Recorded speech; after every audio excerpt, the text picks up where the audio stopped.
I'm Gary Nickerson. And I'm Quinn Taggart. And this is Outside My Window. YCON is a non-profit organization that aims to support the gaming community, game developers, and stores by providing demonstration services for board, card, role-playing, and miniature games.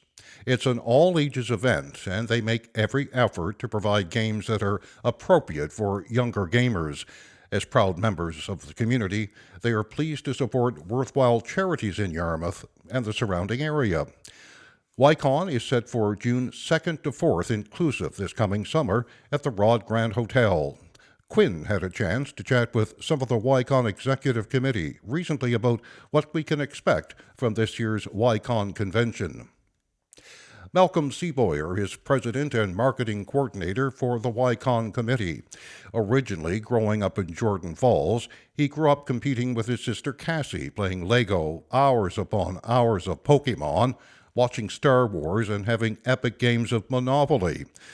Malcolm has now moved to Yarmouth and received 2 diplomas through the NSCC, Information Technology and Business Administration and Marketing. He's an avid traveler, die-hard Formula One fan, and big-time video and board gamer, among many hobbies. Malcolm, so as President and Marketing Coordinator, why don't you give us a sense of what your role and responsibilities are overall? Right. So the president role is kind of the behind-the-scenes organizational leadership role, managing things with the Registry of Joint Stocks, organizing meetings, kind of being the public face in a way that would make a press release or quote about the convention. And providing overall leadership to the rest of the board of directors and executive committee. And then for the marketing role, I'll help update the social media pages, our website, print posters, help with graphic design, a little bit of everything, and helping promote the event and bring attendees to the event. So, of course, we say this over and over and over again that events like this don't happen without volunteers and they don't happen without sponsors. And we're going to talk to your volunteer director here in a little bit. But give us a sense and a bit of a shout out to your sponsors. Yeah, I'd love to. Thanks for the opportunity. You can't run the event without volunteers and sponsors, like you said. They're so crucial in either in-kind donations, financial contribution, providing prizing, anything to the event, and it helps so much. So last year for 2022, we had a lot of help from the province of Nova Scotia, the town of Yarmouth, the municipality of Yarmouth, and the municipality of Argyll for all of our awesome local government support.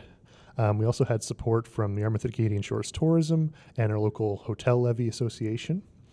Then some of our sponsors and businesses that partnered with us were Ignite Labs, Tie-ins, the Tourism Industry Association of Nova Scotia, Credit Union Coastal Financial in Yarmouth. They help sponsor the cosplay contest. Dairy Queen Yarmouth, Lakelon B&B and Motel, and the Nova Star Motel on the Lake. Jungle Gyms, Yarmouth Walking Tours, the host site, the Rod Grand Hotel, where we host the event, and we'll be back in 2023 there. Gator Bite on Main Street, Jacob's Loft, the Western Wren Connector Program, Cape for Shoe Lighthouse, where last year we had a Climb the Light special for YCON attendees. Johnny Patch's Pub sponsored us last year, along with Boston Pizza and Kim's Custom Embroidery.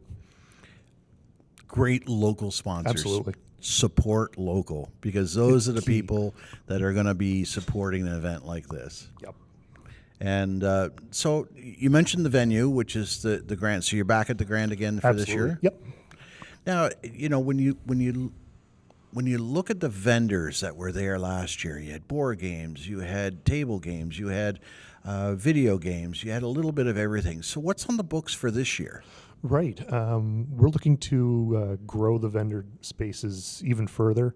The demand has been incredibly and excitingly hot for the vendor spaces. We're planning to have 33 vendor tables this year, which is up from 16 last year. And from all over the Maritimes, we have people coming from Prince Edward Island, Newfoundland, Halifax, local vendors too. And you can expect another great spread of items to browse and shop, from locally made crafts, arts, metaphysical stones, comic books, board games. There's probably a vendor for everyone, really, that's going to be there. That's the aim. and we can't wait to welcome them back for this year and be even bigger and better. So when you're talking about doubling the vendor size, are you going to start running into a space problem?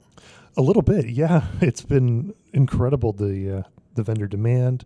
We had to make some floor plan tweaks to accommodate some more space, and that's part of the growth of the event. I think that we could shoot Good for problem to have. Good problem to have for sure. Shoot for the moon, and maybe we'll be at a bigger venue like the Mariner Center maybe someday. We'll see where 2023 takes us. So. But I mean, when you start looking at the other types of things that are going on, I mean, you've got live game play and you got video game play and the like. What about the panel discussions and you also showcase some video work as well? Is that back on the agenda for this year? Yeah, some of that programming we definitely back on the agenda. We had a lot of great local guests last year. Tim Doucette from the Deep Sky Eye came in and did a wonderful panel on the night sky, kind of how it relates to... His stuff is really cool. Oh, it's so cool. A little bit of the sci-fi tie-in, stargazing. He did a great panel. Josh Robertson and Matt Doucette are Nova Scotia-based board game and video game developers. They did a panel. So we'll hopefully have some of the same panelists back, maybe a few new ones, and see where we land up. We'll end up at least with a few panels. Movies, we'll see. They might be back too. It's great to showcase the local film industry. That's another important part of the community is people that are making films. And they don't have the big budgets like your Spielbergs and Universals and Disneys. So you got to show them the love, and that'll be an awesome piece of the convention. There's a lot of local arts happening in the community that people might not be aware of. Yeah, there's almost an undiscovered, I think, art community, whether it's music, physical art, videography of the Yarmouth County area of Nova Scotia, and it's a platform that we want to provide to people to showcase that. And it's a bit of a tourism draw because, I mean, Absolutely. I know your day job is with Yasta, so, I mean, certainly it's something that you're seeing, but it's great to be able to showcase it. Absolutely. And, back to that support local stuff, right? Yep. You get some local people in. And I mean, I know when you think cons, HowCon, of course, is the preeminent for the Nova Scotia area. But, it's not all just about bringing in special guests from outside and television stars and the like. We want to be able to showcase people that are right here. Absolutely. There's a lot of talent in your own backyard. When you're old school like myself, you get the regular, Saturday night board games, Monopoly and Scrabble and the like.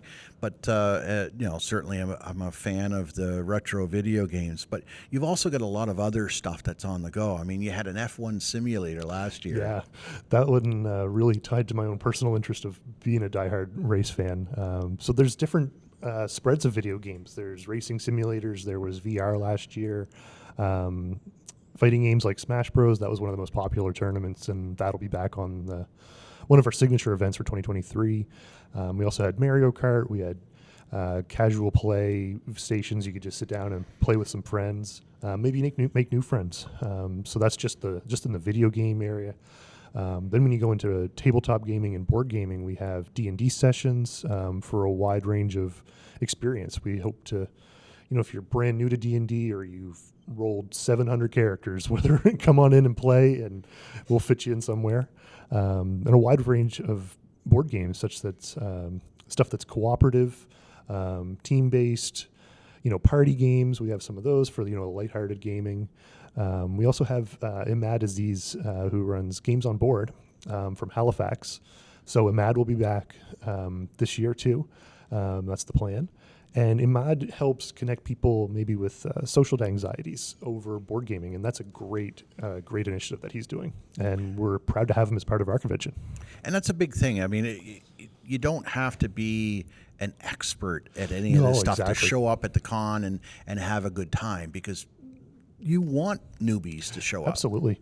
We have an incredible library of games that you can, just rent out and play and learn, meet some new friends. Some of our tabletoppers, for example, we have little table cards that say, looking for players or teaching this game. We want to showcase, a learning opportunity to expose people to new games, something they maybe have never played before. Now, when we look at the folks that attended last year, I mean, I realize that you had a bit of a skip like everybody did with COVID. Yep. But when you looked at getting back into it last year, do you have a sense from your attendee list as to how many were, from the local area versus outside the area? Right on. Yeah, great question. We had about 3/4 attendees from the Tri-County area, and then probably another quarter from outside of that area. As I mentioned just earlier, we had a local, originally local to Yarmouth, moved to Newfoundland, and she came back for the weekend to be a vendor, and that's awesome to see. That was great. Bring back your hometown connection. So that's about where we're at for current attendees for a demographic perspective. And was that expected, or was that a bit of a surprise? I think expected, yeah. Pretty much right on par with what I was expecting. So for this year, I mean, are you looking to expand your reach out a little bit more, or you're looking for more local participation? A little bit of both, absolutely. More local for sure. I think there's really something for everyone at the convention, whether it's a board game, video game, comic book, trading cards. I can go on and on, but there's something for everyone. And I think there's a lot of people that haven't discovered it yet in Yarmouth. Also the Tri-County area, just the whole area, it's for everyone. And then, I'd love to draw some more people maybe through Northeast US, through the Cat Ferry, more Halifax, New Brunswick, through the St. John Ferry is a great way to get to Digby, and then we're just an hour away. And really kickstart the summer. It's an event that's just before the summer, so you can do it before you go away for your summer vacation, which is great. Was the June date on purpose, or was it just a matter of venue availability? I guess early on it was venue availability, and to kind of stay away from the other great conventions like HowCon. They've got their staple last weekend of October typically, and that's great, but you don't want to have two conflicting conventions on the same weekend. Some people like to drive from Yarmouth to HowCon. I've done it myself and had a blast. There's other conventions such as CaperCon, and that's in early September in Sydney, Cape Breton. There's Geekwinox, which is kind of a smaller-ish version of HowCon. I haven't attended that one myself, but it's on the list, and that's typically March, April. So we kind of wanted to fit a gap, and June worked out really well by happy accident in a way, I guess. So.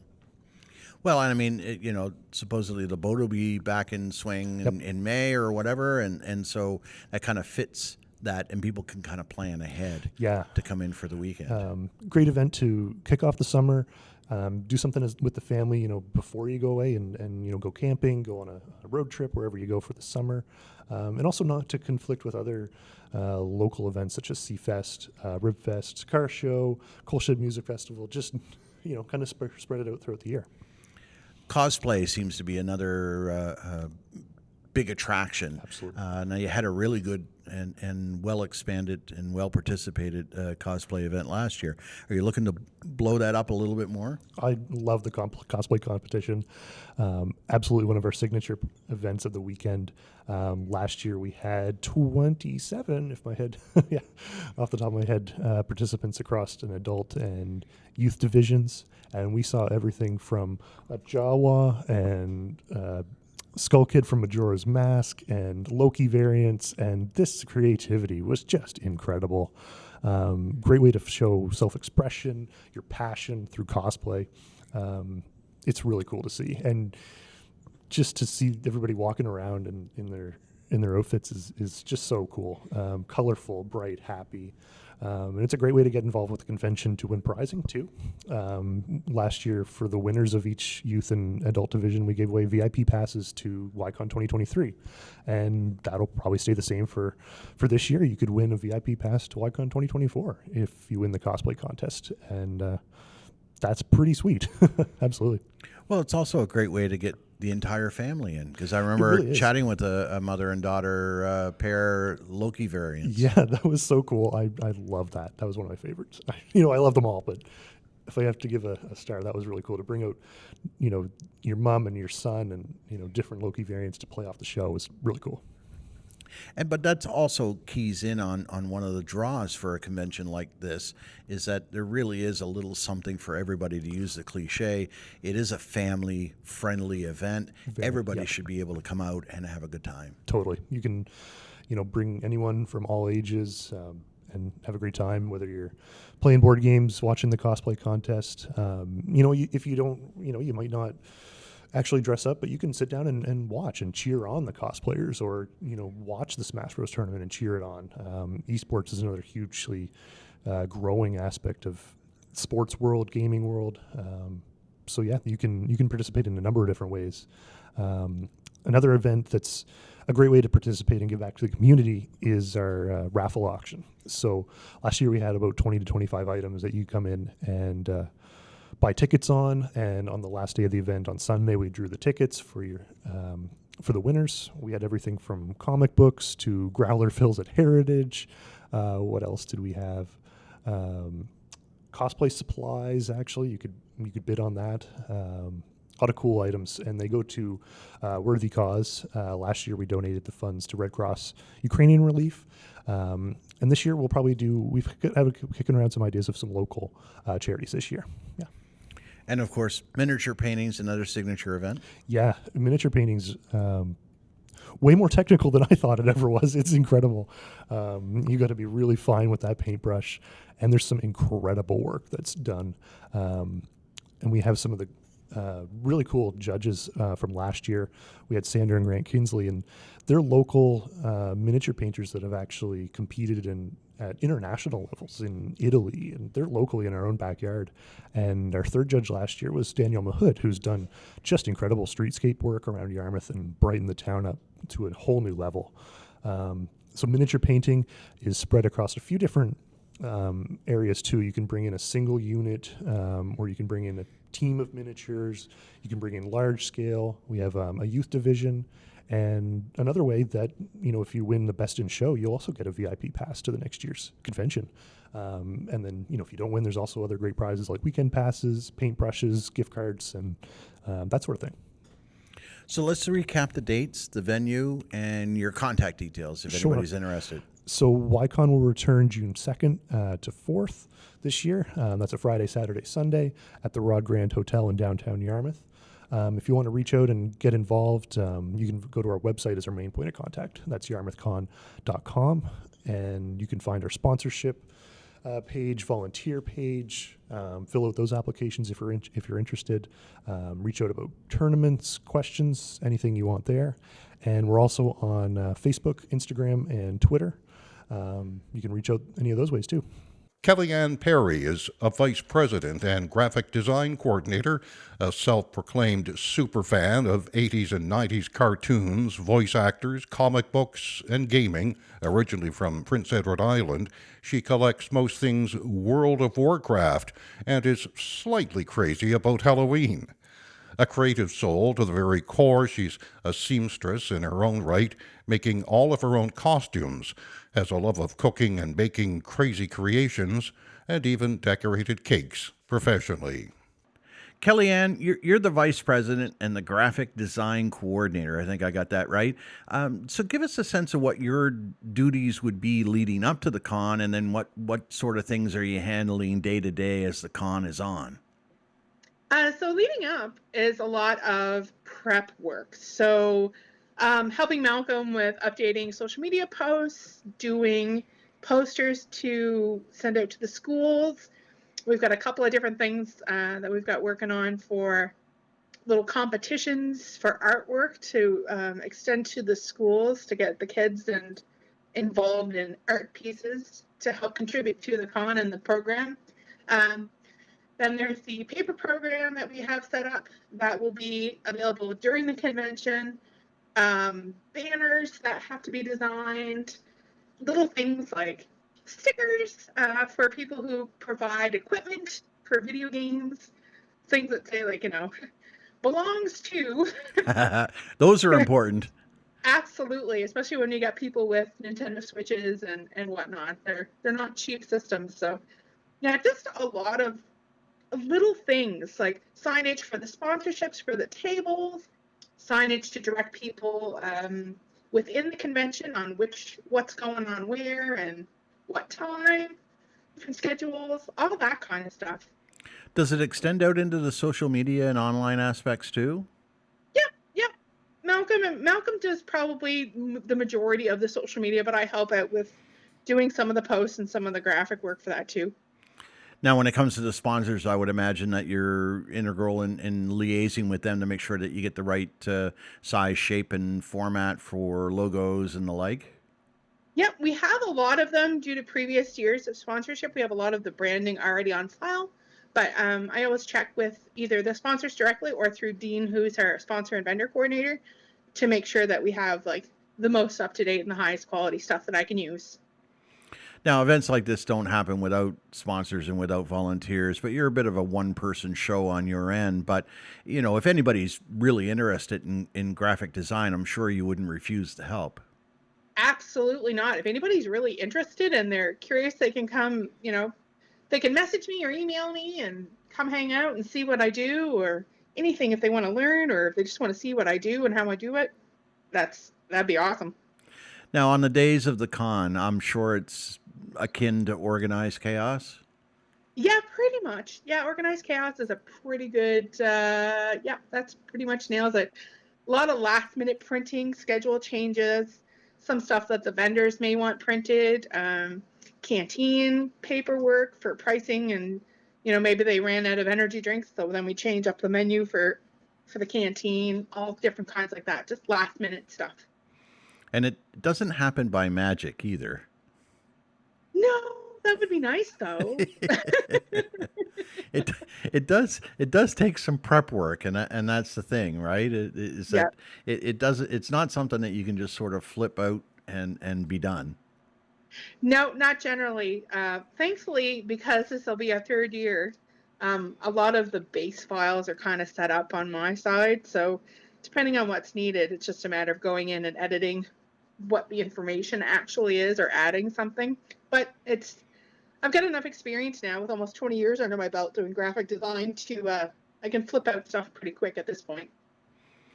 Now, I got to ask, PC or Mac? Learned on a Mac, but I've been the PC master race for a little while now. Do you get a chance to actually partake in any events over the course of the weekend, or are you pretty much tied to the desk? Last year was kind of an anomaly because it was our first year getting back post-COVID.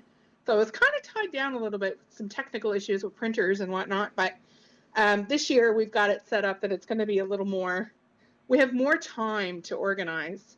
Last year, we just kind of got the green light late in the game, and it was, okay, scramble, and everybody had to figure out what was going on. So this year we've had a lot more time to plan and organize and get things done ahead of time. So it's really good that way.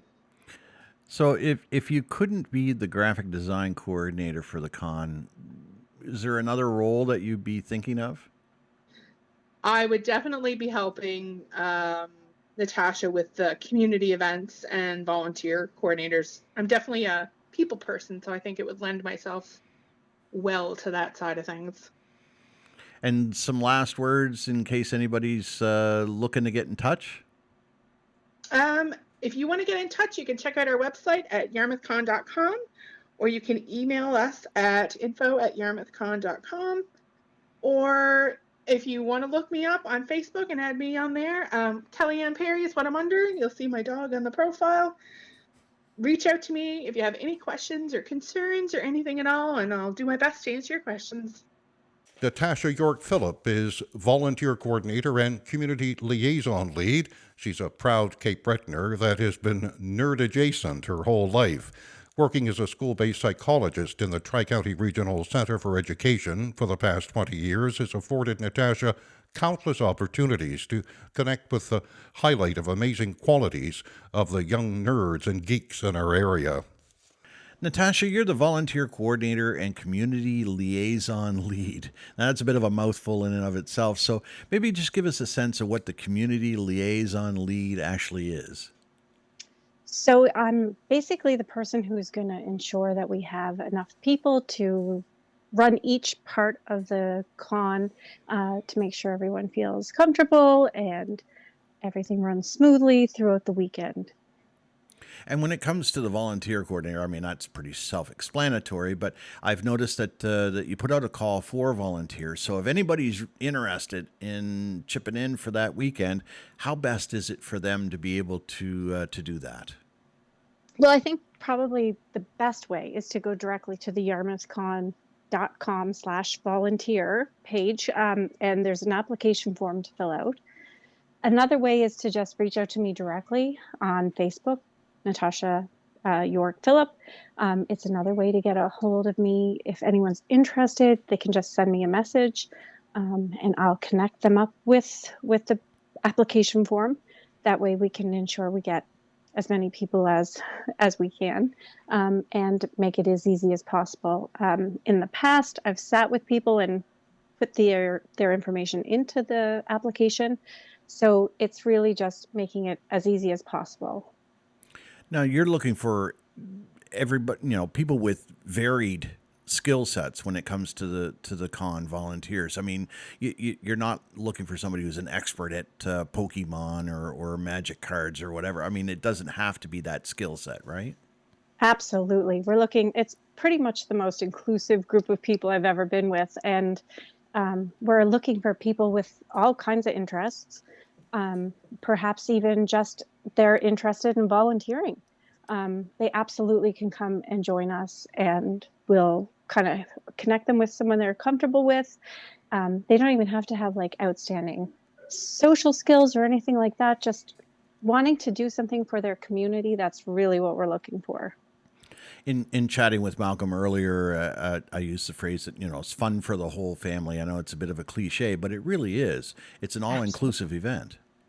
Absolutely. It really is. And it's like parents and kids, it's grandparents and their grandchildren, it's friends, it's adults, teens, you name it, and everyone is welcome. How many different types of events are you going to run over the course of the con that you would need volunteers for? Do you need them for every event? We do, basically, just to make sure, like, there's all kinds of things that can happen, as you can imagine. So we've got our scheduled events and our planned things, but then we have some things that maybe goes a little bit sideways, the unexpected things. So myself, even as the volunteer coordinator, I had to stand in as like a microphone holder for one of our panelists last year, just due to an audio issue. So you never know what you're going to need someone for. Canteen is a popular place at a weekend event. So we need people kind of for everything, just to make sure people are comfortable and have, like I said, their needs met while they're at our convention. So last year's con, how many volunteers did you have overall? I think we had 20 total. It might have been 21, which was great. Most were high school students from PEB, from Drumlin, and from the high school. It looks great on a resume. But the most important thing was the kids came out to do their 4-hour or 8-hour shifts. And then they ended up spending the entire weekend with us because they were just so happy and content. And people were like, I'm very happy to be out of my room and just with people. And it was such a good event for that too.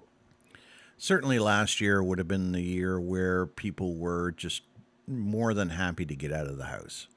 The COVID restrictions had pretty much been lifted. People were starting to venture out a little bit more.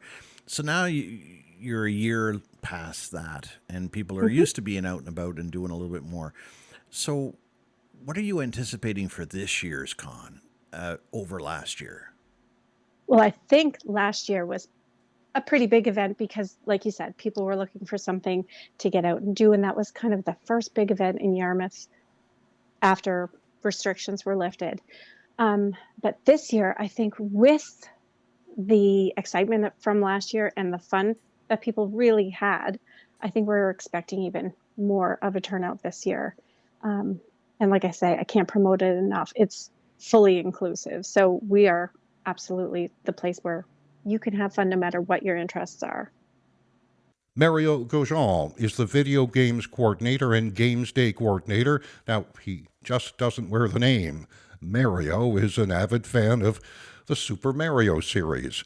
Outside of gaming and being a loving father, Mario likes to play hockey as well as tennis, a jockey nerd, if you will. As a member of the RCMP and being a school liaison officer, Mario thrives on being involved with the youth of today. So Mario, when we look at the video game side of things and the actual games side of things when it comes to the con, that's a pretty big chunk of what goes on. For sure, absolutely. And so what goes into what you're going to prep? I would imagine most of it is prep.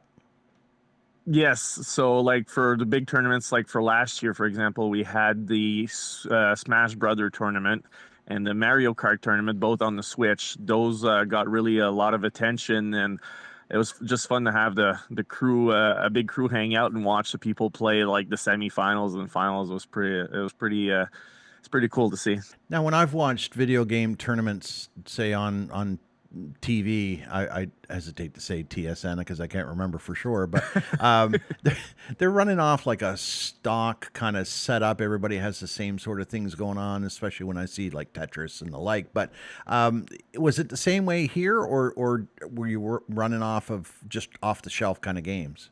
I mean, it's trial and error because we have to realize too, like the con started with mostly board games and trading card games and like D&D. Video games is a fairly new department for us. We only tried it for the first time last year at the con, and it was a really big success. So as much as we like have some tournaments that we want to stick with, like Mario Kart and Smash Brothers, those were like two of our main ones that are really like are really an anchor. But this year there's potentially a couple of other tournaments, and I'm trying to bring back also some old school gaming. Like I'm gonna try actually bring back Pokemon Stadium for a tournament this year, and it's kind of like trying to hear out what the gaming community has to say and trying to figure out what they want to try this year or try something different. Well, what is old is new again. So I know that there's a big surge on popularity for some of the retro gaming. So that should go over quite well. That should. I mean, just for example, like I know Nintendo Switch has been releasing a lot of games like from their Game Boys, from their old Nintendo, Super Nintendo, and Nintendo 64. One of the big ones, GoldenEye, where pretty much a predecessor evolved first-person shooter. And even like if you look even at older generation, who doesn't like James Bond and the movie GoldenEye, and then transpires into a game. So it kind of catches a lot of different generations altogether, right? And I noticed, if memory was correct, there was like an F1 simulator as well. There was, yeah. Our president Malcolm is actually a big F1 fan, and he's the one who brought that in, and basically setting up a time to beat, and whoever throughout the weekend had the best time, there was some prize. Another thing that we might do also is like speed runs, like for if you can complete a specific stage, say of Super Mario Brothers, and the quickest time could win a prize, other than just like versus tournaments. So as far as video gaming, sky's really is the limit, really. So when we're looking at the typical board games, I mean, it's not your old Monopoly, Scrabble kind of stuff anymore, is it? I mean, we still have those classic. Those classic are there, like they'll never die. I forget what's the terminology, but you look at the newer games now. A lot of it, actually, some are based off of video games, which I like kind of swing those around. I have a particular one that really kind of opened up my eyes to the gaming world, which was called Whitechapel. That's basically a story of Jack the Ripper, and that's one of the first games that kind of made me realize there's such a big gaming world out there, so many different kinds, so many different styles, and like you said, more than just your Monopoly, Trouble, Sorry, and just some of your basic game that you'll see at any supermarket. Now, I know in talking with Malcolm earlier, he was alluding to the fact that there's going to be way more vendors than last year. Does having the vendors there tie into some of the things that you're going to be playing throughout the weekend? Oh, for sure. There's one vendor in particular that I remember vividly from last year. This guy had some kind of handmade sculpture made of wood.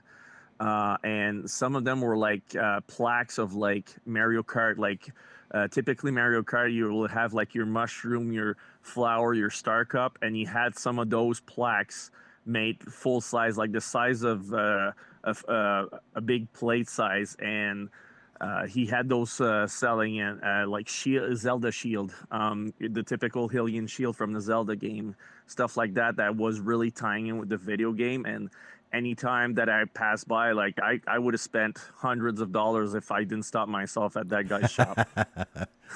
I remember his table. It was quite an awesome look at what was there, and I think that you also had a wide variety of different vendors as well. Yes, the comic books. There's some retail store even bring in some like they get a couple of tables to bring some of their more popular items that they would sell out of their retail store. Then there's we had the UFO, the Shag Harbor UFO Museum had a table, I do believe. We had Garantibo who makes his own trees out of copper wire and stuff like that. Super beautiful art that he makes. A little bit of everything, painting, even there was some homemade plushie toys. I think actually I remember buying one for my son, the little tiny Charizard made out of plushie, and he still sleeps with it to this day. So it's it's a little bit for everyone, right? And I had mentioned it with Malcolm as well when I was talking to him, that it really is a family weekend.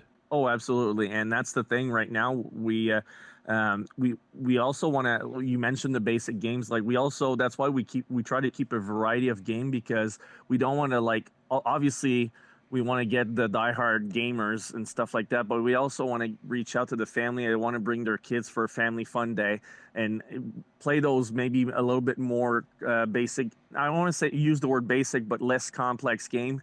Because and really, there's some games out there that are really fancy and unknown, but it starts at a very low skill level, so you can teach your kids growing up and just take it from there, and then they become gamers too, I guess. And my good buddy Nick Doucette is your technology coordinator. So what kind of tricks has he got in mind that might pop up on the video game side that you can tell me? Oh, absolutely. No, Nick has been an absolute huge asset for us.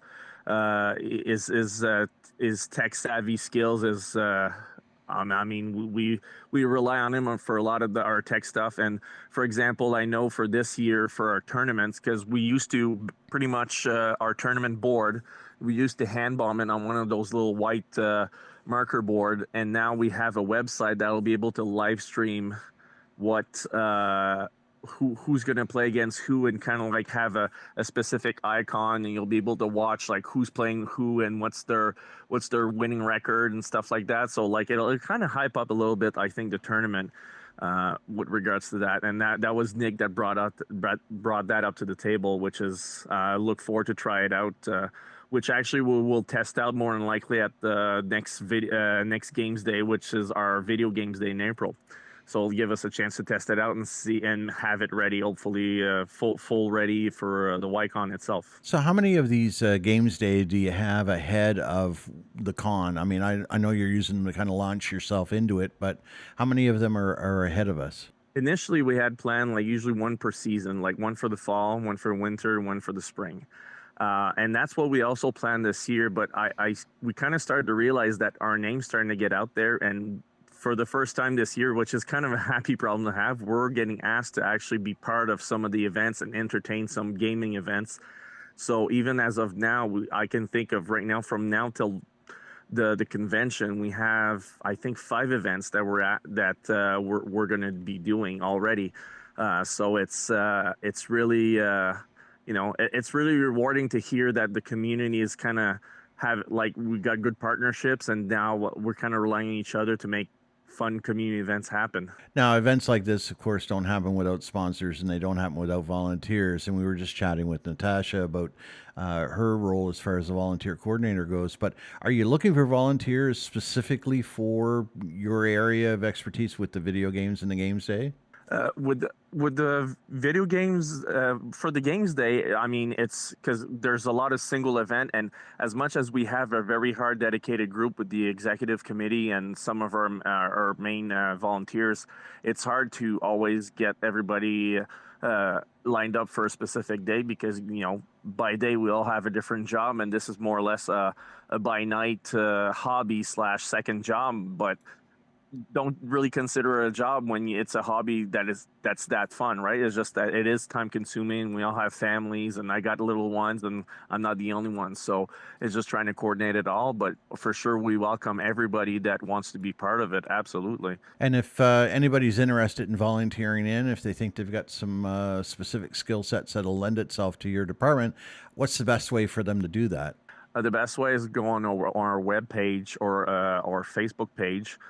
There's a volunteer application there, and like you said, Natasha is our go-to gal for volunteers. She's been absolutely amazing. She was also a recent, an addition on our executive committee from last year, and she is absolutely amazing, getting kids riled up and organized and pumped up for our event. Like she's been absolutely awesome for us. So Mario, give us a sense of what's up and coming for the games days ahead of what the con's going to be.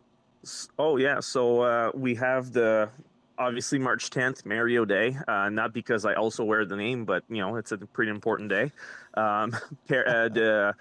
The Paradise Bistro has actually reached out to us to do an evening of board games and mostly video games, because it's Super Mario Day.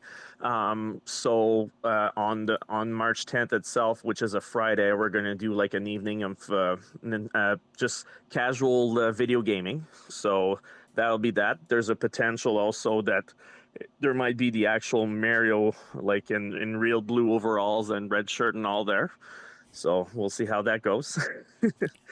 There's also going to be the museum, which was a good partner of ours, which Lisette did our escape room that was associated with our YCON last year. They're a good partner of us. So during March break, they have that camp, and we'll entertain one afternoon of board games for them. We also have, in association with Ignite, and the main person leading that next Games Day is Wade Cleveland for the Game Jam. So Game Jam is basically, in collaboration with Shift Key, they're doing a project of kids making and creating their own board games / video games. And my understanding is whoever wins the most popular one has a pretty big prize in tow for whoever gets the most vote for their new games. So that'll be very, very interesting. And of course, last but not least, Video Games Day on April 16th at Jacob's Loft.